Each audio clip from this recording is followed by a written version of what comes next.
Welcome, Eden, to Hot Sauce. This is the first episode. We're trying to create a bit of hype and energy around outreach when it comes to direct sourcing. We want to try and make the industry a little bit more creative and give candidates a better experience and help build out employer brands.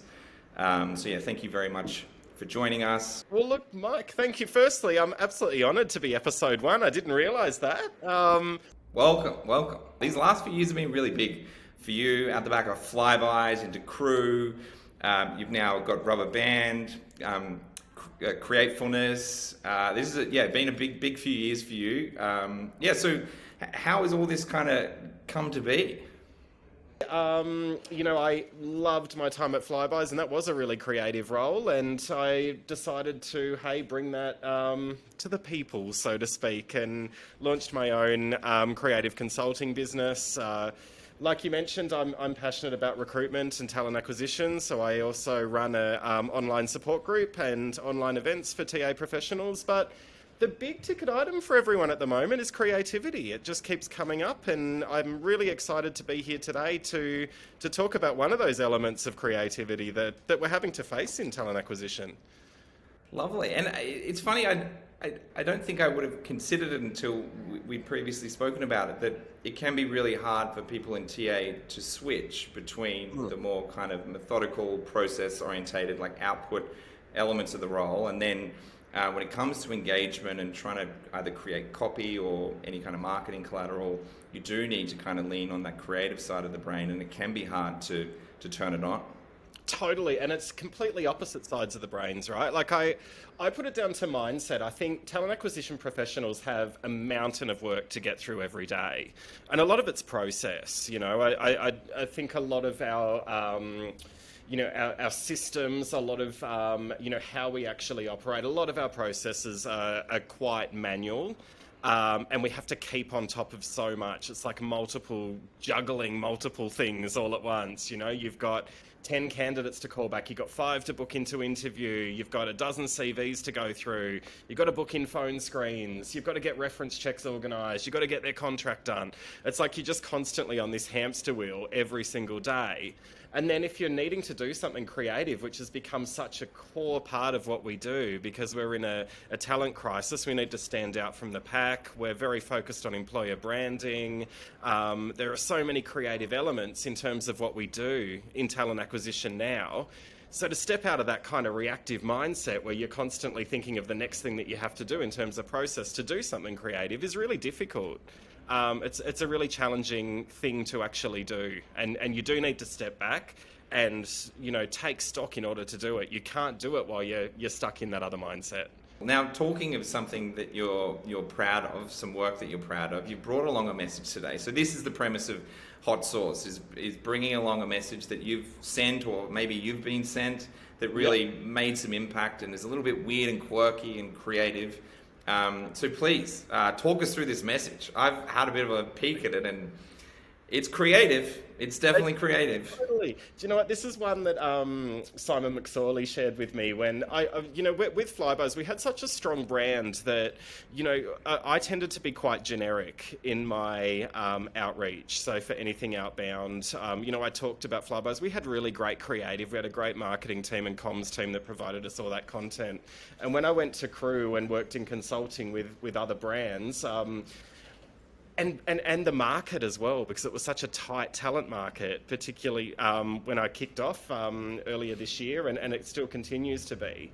I found it really hard to stand out from the pack. And this is one that really helped me train. And the reason I love it is because it's so quirky and so daggy that someone's either going to love the dad jokes, right? And they're going to respond to that, or someone's going to smirk and go, this guy is so quirky and so weird that I really need to get back to him because it's hilarious, right? So there's either the daggy element or the people that respond to that kind of humor. So I'll put it out there, we've got in there skill and Michael Jackson. So let's say React Native and Michael Jackson. So it kicks off. So firstly, you're like, why is someone talking about Michael Jackson, right? When you receive it, first thing you're going to go, what the hell is this all about? I'm going to read it. Yeah. Then, Benjamin Franklin first discovered electricity. Alexander Graham Bell first invented the telephone, and Neil Armstrong was the first man on the moon. Now it's your turn. So you haven't ticked off the Michael Jackson thing, so you're still reading. You're like, where is this going, right? Then it's not to actually walk on the moon, and insert a GIF, whatever, so a picture of Michael Jackson, a bit of audio content, whatever it might be. Yeah. But this is the only React Native role where you'll work with the team too, and then whatever the project is. So that's kind of like walking on the moon, don't you think? So it's so daggy, right? And you just keep reading. So your first small step to find out more is to check out more details here. Or you can take a giant leap by replying, and we can just talk. So when I try and think of content that I'm sharing, particularly when it comes to outbound campaigns, I think about how Simon got his personality in there and how I immediately kind of smile. And if I was to reach out to him, the person that I'm going to be talking to is clearly the person that wrote this. It doesn't feel generic. It's full of his personality. And I love that. I think that's really important and something that we really need to focus on, getting ourselves into it. It's just intriguing. I feel like even arriving at the end of the message, I still don't really understand why Michael Jackson is in there, but it's got me thinking. Like, whereas, like, I feel like if you got something, that real bland, vanilla, transactional message, once you've read one, you've read them all. So you kind of like, it doesn't really get you thinking. But this does, it just piques your interest. It makes me want to know the weirdo behind the message. Yeah, it is. Absolutely. Like, who is this quirky person that's writing to me? And what I love about, this particular message, and I think it's something that we can all learn from, is it doesn't go over, we're looking for X amount of years of experience and we're looking for these particular skills, blah, blah, blah.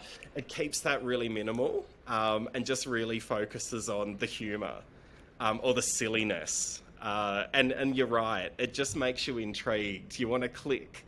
You want to respond. You're like, what is this all about?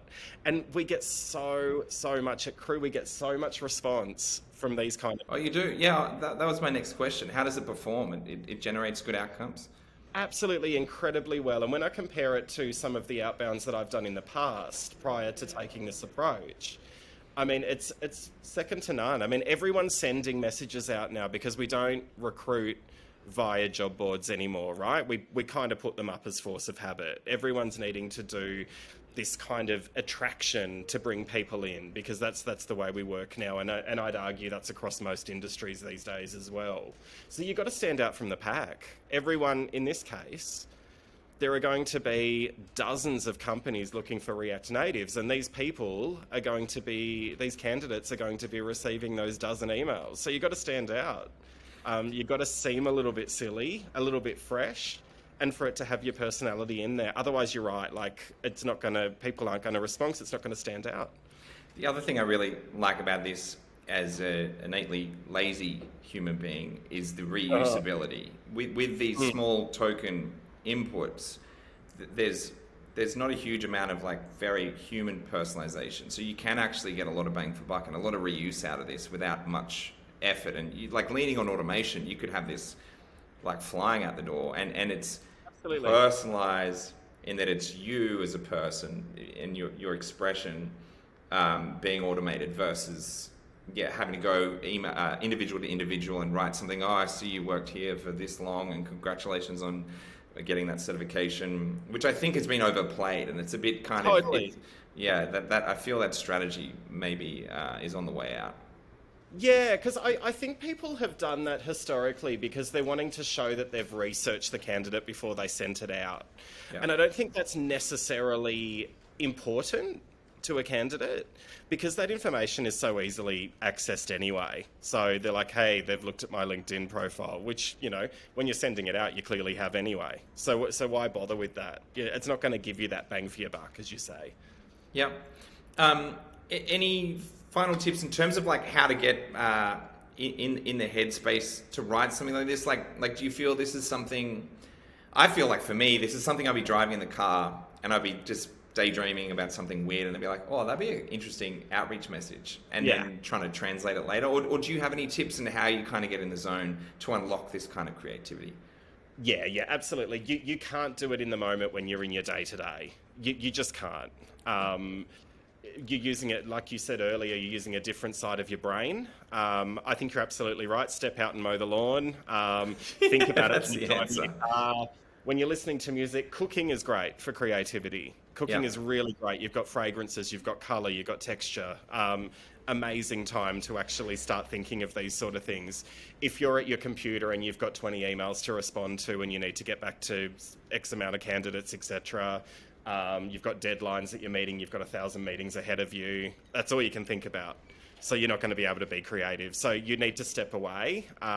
Like I said, I run workshops which is around floristry and using fresh flowers. It could be anything, draw a picture, doodle, whatever. But just to get you out of that mindset. Otherwise, you'll never get there, and you're putting way too much pressure on yourself as well. Creativity doesn't come naturally to everyone. But if you actually tap into that zone, what I call the creativefulness zone, you can actually get there. So it's a journey, right? You've got to train yourself. It's like flexing a muscle. You've got to keep building it. And it feels like it's worth the investment. Like if you're going to get the increased engagement, particularly in these competitive and niche, hard to fill roles, it's worth going to the time to work out how to build that muscle. Totally. Yeah. Totally. And like me, I started with Simon McSorley. He was able to show me how he was doing it. I think learning from each other and collaborating, and that's why I love communities like the Rubber Band community, where people are happy to share content with each other, support each other and help each other. It gives you a little bit of a, almost a playbook or even a head start. You can see how other people are doing that and you can learn from it, and that will stimulate some ideas for you as well, when you're in the right mindset, obviously. Awesome, mate. Thank you so much. This is a cracker. Thank you to Simon for contributing. I'd love to get him on at some stage in the future and see what other value we could draw out of him. But yeah, really appreciate it, Edan. Thank you for your time, mate.